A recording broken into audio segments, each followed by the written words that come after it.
in, everybody. Episode 2, Talking with the Boro Boys. Another very exciting week in the sports world.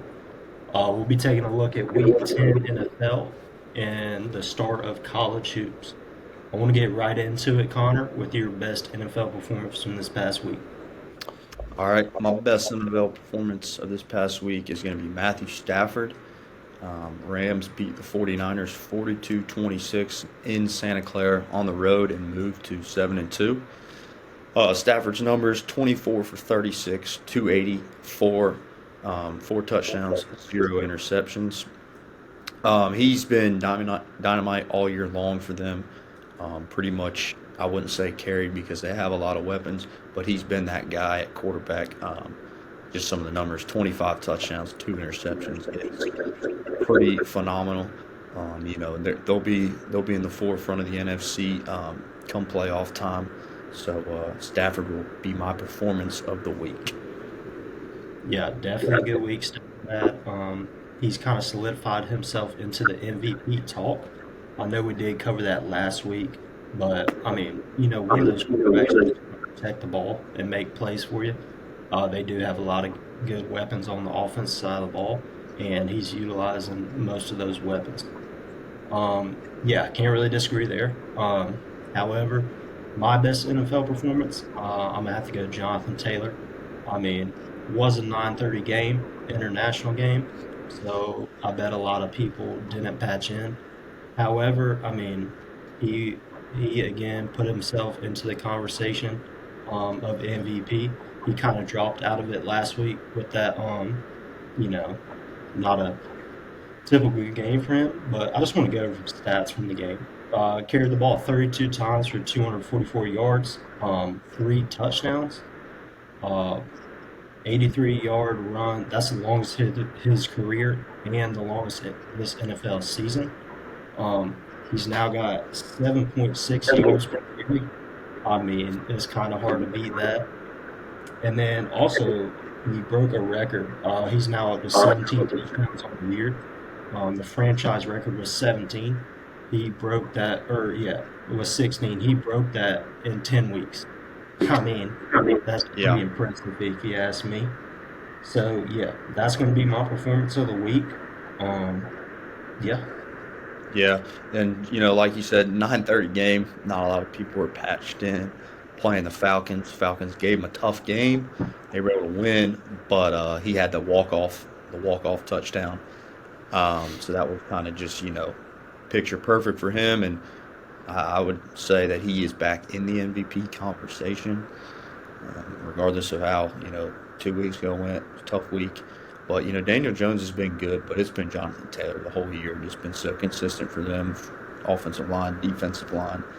So those were two of the top performances we had. Let's jump into the game of the week. We went with New England and Tampa Bay. Patriots beat the Bucks 28-23 in Tampa. 1 o'clock time zone. Jim Nance, Tony Romo on the call. I'd like to hear your thoughts on that game as a whole. yeah. To start, yeah, Pats 28, Bucks 23. To start the game, it looked like it was going to be a washout through and through, but ended up only lasting a couple drives. Most of the game, besides here and there, it was just like they were staying on their side of the 50, both teams. I mean, two really good defensive teams. You knew it was going to be a dogfight, one in the trenches, and that's what it was. Um, it was great to see Travion, get his breakout game with Ramondre out. I mean, carried it for two big runs, basically putting the game away. And he made just another week controlling the game, looking poised in the pocket. Anything he want, he got. And that ball placement he has is just absolutely perfect. Bake didn't have a lot of his weapons. Mike Evans out, Chris Godwin out, Bucky Irvin out. But someone who's kind of stepping up for him is the rookie Tez Johnson. He caught two touchdowns. He's been kind of the guy that Baker finds these past couple of weeks in the end zone. Baker ended up throwing for 273 yards, three touchdowns, no picks. So you can't really fault Baker on that. Bucky Irving is a really big part of that offense, and without him being in there, it's kind of tough for them to get in a groove offensively. Yeah, and it did start a little radical for May in the past. He missed a lot of throws in the rain on that first drive, but the Bucks drove right down first possession. Egbuka scored. He was absolutely wide open. There was a coverage bust in the back end. But yeah, I mean, this was a dogfight. It was definitely one in the trenches. Henderson broke two touchdowns, the first play of the second half, and then one a little bit later. And then Matt Collins, 6 receptions, 106. He did have one for 54 yards, but he has been a consistent, reliable guy for Drake May, and not many people expected that. But he's physical. He gets in there. He run blocks. He's a big target for him. And you got Diggs, obviously, who made a great catch in the end of that first half. But it got a little shaky at the end for the Pats, and their defense just stood up big time, stopping Baker on that big fourth down sack. I believe it was Kayvon Chason, number 44, who did that. But yeah, I mean that was a huge game for both teams. Obviously, the Pats are top of their division. Bucks are still top of their division, but that one definitely hurts. Baker was pretty pissed after the game. If you saw his comments, so yeah, that was a big game. But the interception was really bad for Drake May. Other than that, he was pretty solid. Other than that first drive, but that interception was almost a backbreaker, and a lot of times it would cost him the game. But total yards, just 435 yards for the Patriots. Those two big plays for Henderson. It's going to be tough to win in that way. Even if Egbuka had 6 receptions for 115 yards, so he was still, he still did his thing as he continues to prove he's one of the best rookie receivers in the NFL. Yeah, Gonzalez stepping up to guarding Ibuka. Out of those 6 receptions and 100 something yards, I think he only had 2 catches for like 11 yards maybe on Gonzalez. So that's good to see Yeah, Gonzalez playing like he is as a top five corner. So I do want to bring attention to the game of the week for this week. There's a lot of tough matchups. Chiefs, Broncos, Lions, Eagles. But for me, I think the Seahawks at the Rams is going to be the game of the week this week. What you think about that one? yeah, it's a great game of the week. There's a lot of tough to choose from, but these teams are rolling right now. You got 7-2 teams, and to note, this will be the first matchup between Seattle and the Rams. So Seattle will host, I'm sorry, be in LA this week, and then they will host LA later in the year. So this will be the first of two huge matchups. Yeah, going into this game, I mean, you got Darnold on a high, you got Stafford on a high. Both are rolling. It's going to be physical. It's going to be, who can stop the other team, I think. But I really look to Sam Darnold to see how he's going to play in the spotlight against that Rams defense because you know what you're going to get from Stafford and McVay. We're kind of waiting to see the Seahawks slide a little bit. I believe it's a 3.5 point spread. The Rams are favorite, so I do like Seattle's points there, as it could be a field goal game. But overall, I mean, I'm excited for this matchup. We'll see what Seattle does against Puka. That'll be the tall task. But yeah, I'm excited. Yeah, I mean, I feel like it's going to be a straight shootout. I think the only reason the Rams are favored 3.5 is because they are the home team in this one. Both teams have pretty good defenses, but I think both teams' offenses are elite. Uh, Many weapons on the offense side of the ball for both teams. I'm looking for the top players, Jadison, Puka. I'm looking for them to have really big games. Um, it's going to be, the top players are going to get theirs. I think it's going to be about limiting, the secondary and third options for both teams. Yeah, just Darnold is who I look to in this game because I really fully expect Stafford to be lights out.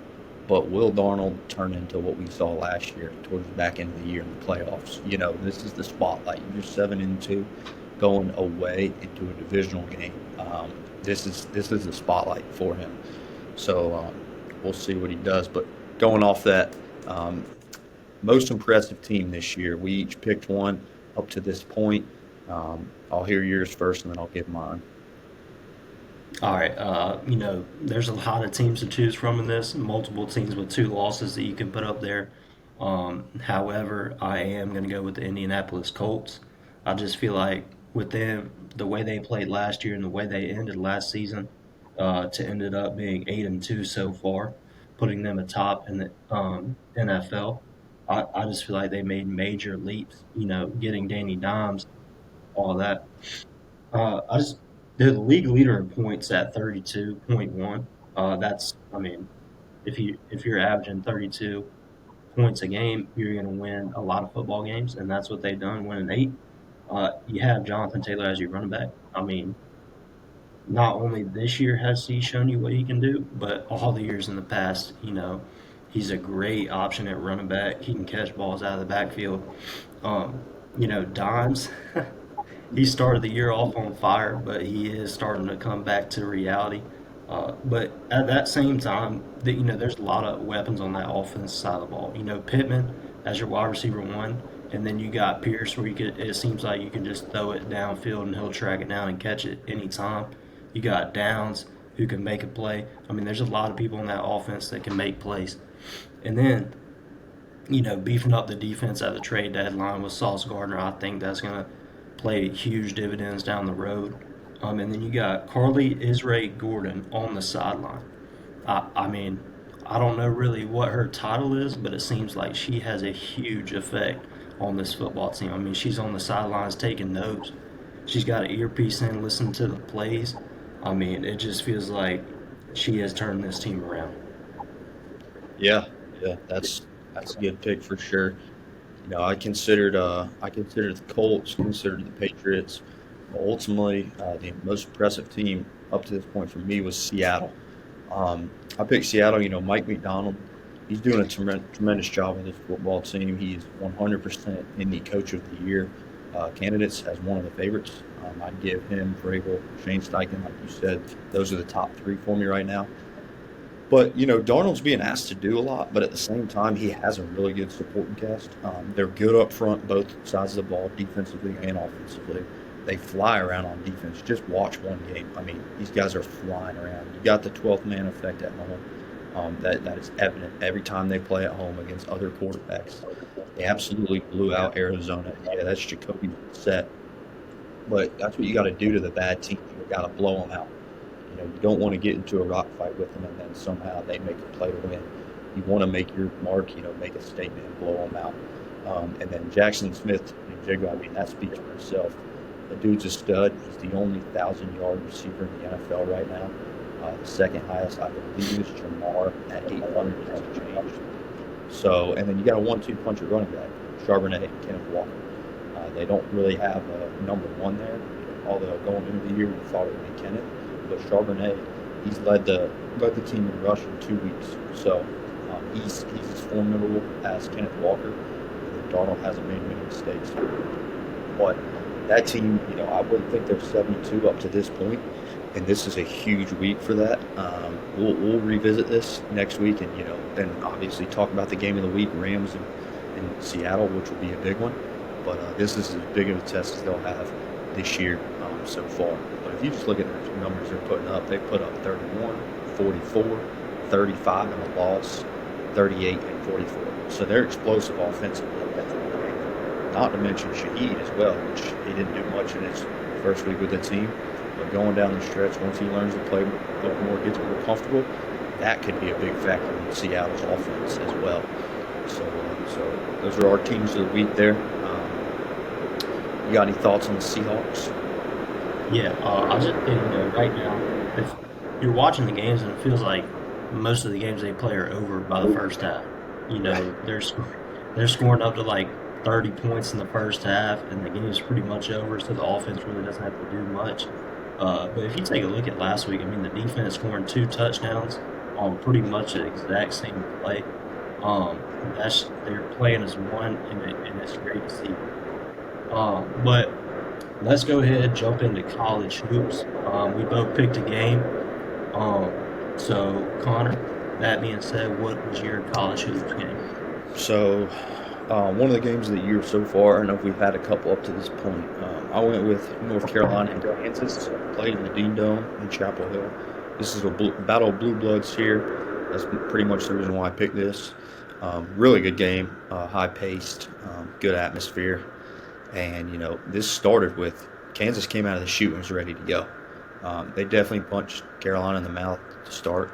They led 37-29 at halftime, but the Heels came out of the second half and just put it on them. Ended up outscoring Kansas in the second half 58-37, and North Carolina ended up winning 87-74. But, I mean, with this North Carolina team, losing Seth Trimble hurts. It's big time, for sure, which we wish him the best, come back soon and healthy. But Caleb Wilson, I mean, he's a stud. The dude is 100% going to be NBA player, going to be lottery pick. 24 points, 7 rebounds, 4 assists, only 1 turnover. I mean, he missed 3 shots. He was 9 for 12 from the field. So anytime he's in the paint or even inside the 3-point line, he's getting to the rim, getting fouled, or he's getting a layup. He hasn't really showcased the three ball yet, which I don't think he will much. But yeah, this game was good. I mean, Darren Peterson is one of the best freshmen in the country on the Kansas side, and they'll be good down the stretch for sure. They'll be looking for more guys to step up.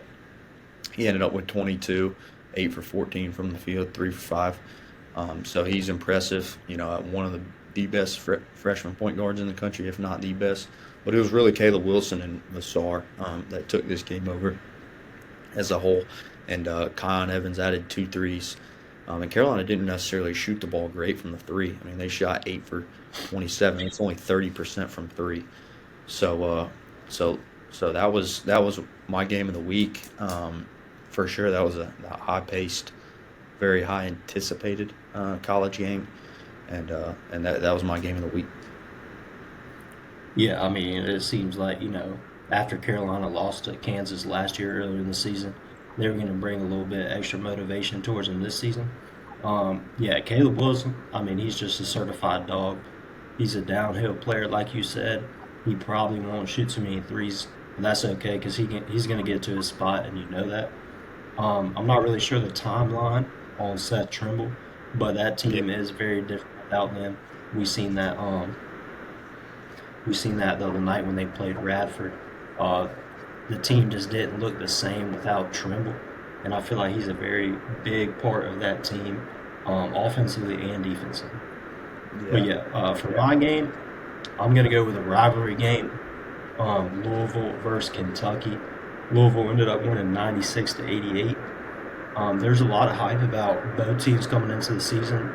Mark Pope. I mean, they went out and got a lot of players, and I was honestly looking to see a little bit more from their side. But yeah, coming in, top 15 matchup. Kentucky was ranked number 9. Louisville was ranked number 12. Louisville was the home team, which gave them a slight advantage. But star freshman Mikael Brown Jr. I mean, 29 points. That's what you look for out of your star freshman, especially in a rivalry game earlier in the season. Um, Also, what I want to point out is the Cardinals forced 14 Wildcat turnovers, which led to 19 points. If you're going to want to win a college basketball game, especially on the road in a heated environment, you can't turn the ball over 14 times. You just can't get away with that, especially leading to 19 points. And then also, it was a down year. It's been down year for the ACC the past couple of years, and there's a lot of teams in the ACC this year that could surprise a lot of people. Louisville's going to be good. Duke's going to be good. Carolina's going to be good. NC State with their new head coach is going to be good. I'm just looking for the ACC to rebound this year and have a lot of good teams in the mix. yeah, I agree with that. That was a great game. But like you said, ACC. I mean, you look at some of these scores. Louisville beating Kentucky. You got Florida State going into Gainesville in Florida, bringing them down to the wire. Ended up losing in a possession game. But the ACC for sure made a statement this week and this past week. But yeah, that was a great game. I'll give credit to Kentucky for fighting back in the second half. They were down most of this game. They went on some runs, but they didn't quit for sure. They fought. Louisville's tough team, tough place to play. The Yum Center. So we'll see. We got some pretty good games. Tonight we got Purdue and Alabama. That'll be a good one. A couple more good ones this weekend. Um, but well, we picked our underdogs of the week last week, and We are 0-2, so we said don't take it as betting advice. I hope no one did. But 0-2. Let's hear about your dog of the week last week and your thoughts. Yeah, last week, my dog of the week was the Steelers. I'm not sure really. They looked absolutely terrible. Rush washed. I mean, it looked like a pee wee football team out there playing. Note to self, I will never do that again. Um, However, this week I am going with another terrible team as my dog of the week. I'm going to take the Jets plus 13 and a half. The reason behind that is it is a divisional game. It is a Thursday night game. Those are pretty much always close games, low scoring games. It is going to be cold. Fields has had one good game all year against a really bad Cincinnati defense. I'm just looking for him to have one good game in this divisional matchup. And 13 and a half points is a lot. And if they Yeah. can't cover that, I'm not sure what else. And if you get 150 pass yards out of Fields, that's a win. He has been horrible. Their supporting cast hasn't been great, although they did win last week. But yeah. So my Garrett dog of the Wilson week, is out again. he is out. Brees is playing, but my dog of the week last week was Minnesota at home against Baltimore plus 4.5. That did not cover. The Ravens won 27-19. Um, JJ McCarthy looked good for spurts of this game, but absolutely terrible interceptions as he threw two of them. And another thing to point out, he was the leading rusher in this game for Minnesota. You're not going to win many games like that. I mean, he's not Lamar Jackson. Um, you're not going to win many games when you can't establish a run game and you got to rely on him to throw the ball. Jefferson, 4 catches for only 37 yards. That's just not going to get it done. You got to find a way to get him the ball more as the number one receiver. But no, this did not cover. The Minnesota Vikings had 8 false starts. That is hard to do. That would happen when I pick him as the dog of the week.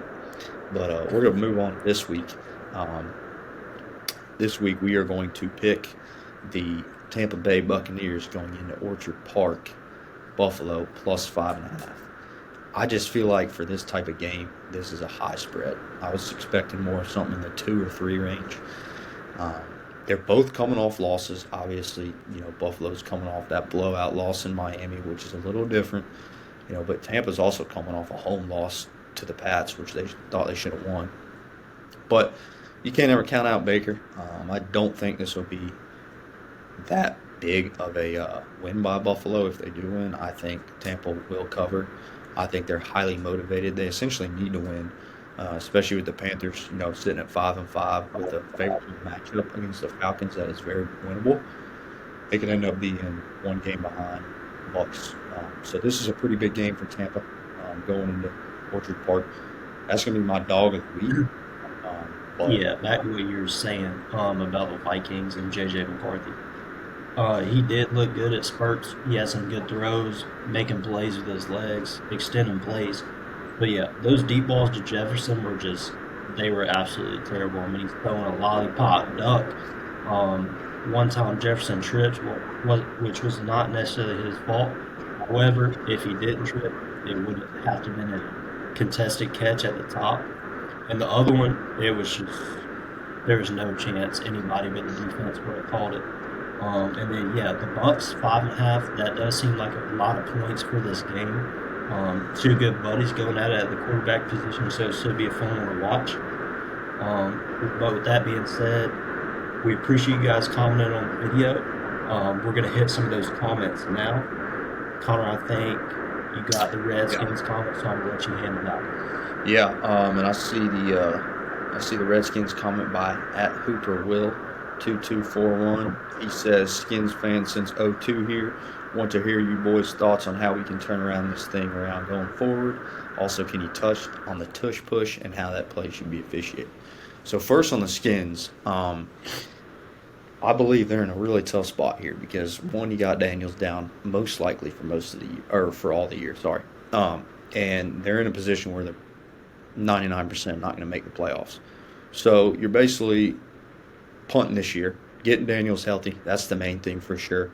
Um, and I think going into this offseason, I want to say they have only like half their roster signed for next year. So it's going to be a big turnover year for Washington. But I want to see them get a running back and a formidable running back with Daniels. And I want to see them bolster the line. I definitely felt like he was scrambling a lot. Um, I would say with Debo and Terry, Scary Terry, he just has to be healthy. He can't miss almost the whole year, and that's not something you can necessarily prepare for. But adding depth at those positions, like I said, and then the defense. The defense has just got ran over all year. It's got collared up all year. But getting Daniels healthy is number one, and then moving on. The defense, I think you have to spend money on the defense. You have to sign free agents at each level of the defense, whether that's up front, middle linebackers, or secondary. Then the tush push, I'm not a fan of the tush push. I don't think it's a football play. I'm pretty sick of how it's been officiated, watching multiple guys move before the ball snapped. I just think if you can't officiate it, it's pretty evident it's not a football play because we don't see things like this. There's not many football plays that literally can't get officiated. So I'm sick of it. Want it out of the game completely. The Eagles benefit from it a lot. So I think it's one of those things I think it will get banned this offseason for sure, especially just to see how it's been officiated. Yeah, I'm in 100% agreement with the tush push. It seems like they do call the false start on every team except the Eagles, which I don't necessarily get. When you have four offensive linemen false starting on a play and you can't call it, that obviously cannot go on any longer. I did hear a theory that they were waiting to call it on the Eagles when it mattered. Um, if Well, that's the case, that shouldn't be in the league at all. no, We're seeing a lot of things go around professional sports, gambling wise, and I don't know if that's the case. I'm not going to say it is, but yeah, I'm in agreement 100%. It needs to be out of the league, and then also with the Commanders, yeah, you just need to get healthy. Um, might as well go ahead and shut down Daniels for the remainder of this year. Like you said, they're not going to make the playoffs. Personally, I think you need to get rid of Debo. Uh, I don't think he's bringing much of anything to the offense. And to agree with you, a running back needs to come into play. Krosky Merritt, I'm not sure he's the answer. yeah, Um, and also on the defense side of the ball, I feel like you got to get younger. I mean, if yep, you look at some of the key positions, Bobby Wagner at the linebacker position, I mean, I'm not sure how old he is, but I feel like he's been in the league since I've been alive. And then also Marshawn Lattimore, I mean, I'm not sure he could cover an 83 incher. no, So I feel like you got to spend money on that defense. That's the first thing you got to do. But anyway, I'm going to address this comment by Tyler. He says, "Is it time for the Panthers to move on or ride with Bryce Young?" So to answer your question, no, it is not time to move on from Bryce Young. If you look at his 3 years in the league with the Panthers, he's been through so many head coaches, so many offensive coordinators. This is the first year that his line has been halfway decent for him to throw the ball, have any time to throw the ball. He's trending in the right direction with the turnovers. Yes, they're coming one a game, but he is getting better. The first two seasons were pretty bad with the turnover margin, but he is getting better. And if you were to take a look at Bryce Young at Alabama, I mean, with that O line that he had, he was making plays, extending plays. He throws it in the breadbasket, and also his first. This is the first season that he's had like a true wide receiver one, which has already shown. Tet's oh getting a yeah, lot of work and he's producing. So I just no, I don't feel like it's time to move on from Bryce Young. yeah. I would agree with that comment. It's not time to move on from Bryce. You're sitting at 5-5, 500. You're in the hunt for the playoffs. You have a winnable game this weekend in Atlanta to go to 6-5, and be quite frank, no one thought the Panthers would be 5-5 right now up to this point. So, and with y'all Panther fans, I know it just kills you how last week went because that's the type of game you can't lose at home against the Saints. You should realistically be 6-4 going into this week. Um, but yeah, I don't think it's time to move on for Bryce. Whether he's the answer 5 years down the road, we don't know that. We can't predict the future, but right now he's doing a pretty good job at that position. And the turmoil, like you said, the coaches, everything. It's hard to win in the league like that. It's the hardest position to play in the NFL. And then now you get some stability, and you want to move on from him. So no, I don't agree with that. And then Evan Moss commented, "No Brock Bowers mention is crazy." Yes, well, we considered Brock. It's just tough because he's on the Raiders.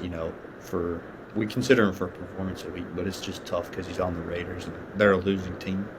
But yeah, we appreciate y'all's comments. Comment whatever y'all want. If y'all got some opinions, y'all disagree with us, let us know. Y'all got some questions you want us to discuss, just let us know. Yeah, we did. We had some talks about putting Bowers in the conversation. However, you turn around to the next week they played, he had one catch.